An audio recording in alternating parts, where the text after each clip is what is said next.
L'intelligence artificielle, simple outil ou la fin du monde tel qu'on le connaît? C'est une question qui met face à face deux générations. On va décortiquer ensemble les points clés de leur débat pour essayer de comprendre ce qui nous attend. Alors, on va commencer direct avec une question qui fait un peu mal, une question qui nous concerne tous. À l'heure de l'IA, est-ce que nos diplômes, toutes ces années passées sur les bancs de l'école, est-ce que ça a encore la moindre valeur? 142. Retenez bien ce chiffre. C'est le QI qu'on estime pour les derniers modèles d'intelligence artificielle. Alors, pour bien se rendre compte de ce que ça veut dire, ça les place dans le top 0,1% de l'humanité. Là, on ne parle plus d'un simple outil. On est face à une forme d'intelligence complètement nouvelle et potentiellement surhumaine. Et c'est là qu'est le problème fondamental. Cette révolution, ce n'est pas juste une petite vague, non, c'est un véritable tsunami technologique. Et face à ça, on a l'impression que nos institutions sont totalement démunies. Justement, le chirurgien et entrepreneur Laurent Alexandre, lui, il parle d'une cavale technologique. Ce sentiment d'urgence, il est vraiment palpable. Le changement va tellement vite que la société, elle n'a tout simplement pas le temps de s'adapter. Parce qu'en fait, le vrai changement de paradigme, il est économique. C'est ce que souligne du créateur de contenu Alexandre Tsikopoulos. L'intelligence, qui avant était quelque chose de rare, de cher, est en train de devenir quasi gratuite, instantanée. C'est tout notre modèle de valeur qui est basé sur le savoir qui est en train de s'effondrer sous nos yeux. Et la toute première victime de ce tsunami, c'est une institution qu'on connaît tous par cœur, notre système scolaire. Un système qui, aujourd'hui, semble complètement dépassé, obsolète. Le fossé est juste vertigineux. Regardez, d'un côté, on a des milliards investis pour entraîner des IA avec les meilleurs cerveaux du monde qui travaillent dessus. Et de l'autre, on a notre système éducatif, pour les humains, qui est sous-financé avec des méthodes d'un autre âge.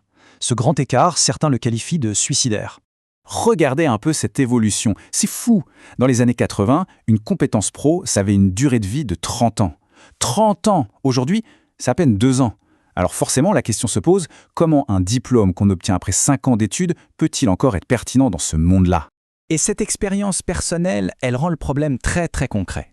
Imaginez un peu, passer des années en droit à apprendre à faire des synthèses d'arrêt et des tâches complexes pour voir que maintenant, ChatGPT peut faire tout ça en 30 secondes. C'est le dilemme de toute une génération qui se retrouve face à ça. Alors, si l'école ne nous prépare plus à la réalité du terrain, quelles sont les conséquences sur le marché du travail? Eh bien, le constat est assez brutal, sans appel. Dans ce nouveau monde, il n'y aura plus de place pour la moyenne. L'idée derrière ça, elle est finalement assez simple. Pourquoi est-ce que la société accepterait qu'un humain soit moins bon qu'une IA pour faire un travail? Pour des raisons de performance, de sécurité, de coût, la logique voudra qu'on exige toujours le meilleur. Et ça risque de pousser les humains moyens en dehors de très nombreux métiers. Et les exemples sont déjà là, très concrets. On a le choix, monter dans une voiture conduite par un humain ou dans une voiture autonome qui est 10 fois plus sûre. Recevoir un diagnostic d'un médecin ou celui d'une IA qui est 4 fois plus précise. Le calcul est vite fait, n'est-ce pas? Le rôle de l'humain est en train de basculer. Il ne s'agit plus de faire, mais bien d'orchestrer les IA, qui, elles, font le travail. Ok, donc l'éducation est dépassée, le monde du travail est bouleversé, mais alors qui pilote le changement? Est-ce que nos dirigeants politiques sont seulement capables de suivre le rythme? C'est une question qui nous mène vers un avenir potentiellement sans dirigeants. Il y a une inquiétude qui grandit, en particulier dans la Silicon Valley, autour de ce qu'on appelle le décalage démocratique. Le concept est simple. Nos démocraties, elles sont conçues pour des décisions lentes, réfléchies, qui prennent des mois, des années.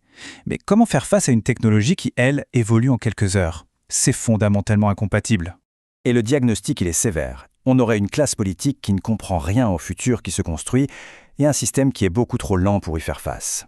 C'est un peu la recette parfaite pour une paralysie totale face à ce qui est peut-être la plus grande révolution de notre temps. Et c'est là qu'on arrive vraiment au cœur du dilemme. On entre dans des choix qui sont profonds, des choix presque de science-fiction, mais auxquels l'humanité pourrait bien être confrontée très très bientôt. Deux chemins radicalement opposés semblent se dessiner. D'un côté, la voie A, le revenu universel pour une humanité qui serait devenue inutile au travail. De l'autre, la voie B, la neuro-augmentation, c'est-à-dire transformer notre propre biologie pour rester dans la course face à l'IA. En gros, le choix, c'est accepter le déclin ou devenir autre chose. C'est vertigineux. Et ne croyez pas que cette idée d'améliorer l'humain soit si lointaine. Regardez ce sondage. Déjà 38% des Américains se disent favorables à l'utilisation de la technologie pour sélectionner des embryons en se basant sur l'intelligence. Ce débat, il n'est plus du tout théorique. Tout ça nous amène à cette question finale, une question qui donne le vertige. Si la naissance naturelle est une sorte de loterie génétique, serons-nous la dernière génération à simplement laisser faire le hasard ? Face à une IA surpuissante, est-ce que l'humanité osera prendre sa propre évolution en main ? L'avenir nous le dira.